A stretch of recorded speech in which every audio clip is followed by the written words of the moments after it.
Prince Harry is on the witness stand again today in his lawsuit against the British tabloids. He's accusing a British newspaper of hacking his phone more than a decade ago. Now the prince is facing some tough questioning. Foreign correspondent James Longman joins me now from London with more on this. Good morning, James. What have we seen so far from Harry in court?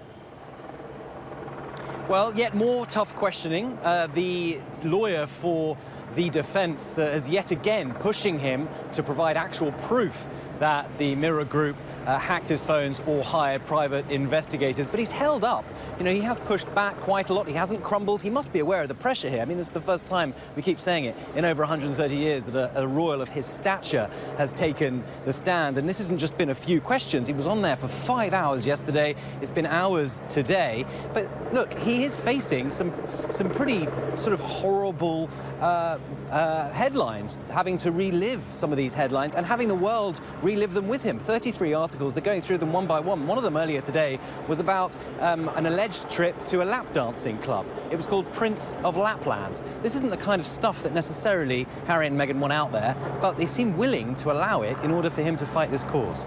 Diane? James, Harry has said that changing tabloid culture is his life's work. How risky is it for him to take the stand like this and submit himself to cross-examination? Diana, it's incredibly risky, and I think what today is showing is that he's understood that yesterday perhaps was a bit difficult. He's come back fighting a little bit more, and I think what he wants to do is, it's not just about this case. He has 6 cases in the court at the moment. He said that this is his life's work. He wants to hold the tabloids to account, so he thinks this is worth it. Diane? All right, James Longman, thank you.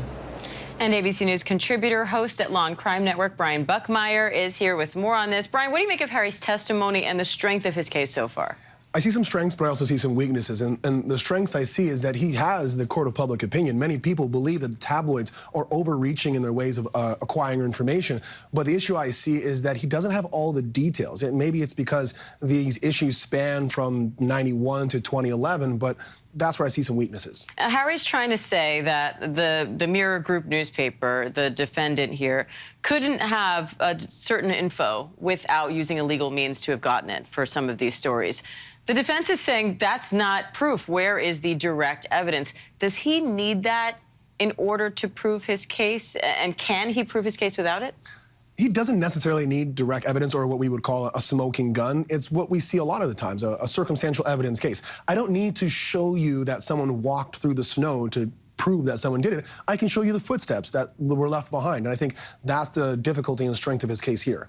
There were also some moments about sort of the larger issue of the conduct of the press. And there was one particular quote that stood out where Harry was asked if the public had an interest in knowing about his youthful drug use. And he fired back saying, this is a quote, "There's a difference between public interest and what interests the public." So do you think this case could set a precedent for new expectations of the British press and maybe global press? Absolutely. I think him kind of throwing himself on the sword or into the fire and saying, hey, there's a larger issue here. Many attorneys say if you don't have the facts, argue the law. If you don't have the law, argue the facts. Here, he might not have the details, but he has the larger argument of there's something wrong here. And I think both in this court and the court of public opinion, a lot of people understand that of the UK tabloids, that they've gone too far. And I think his strongest argument is, look what happened to my mother. I don't want this to happen to other people because of the things that the tabloids and the media do in terms of trying to get that story. All right, Brian Buckmeyer, thank you. My pleasure.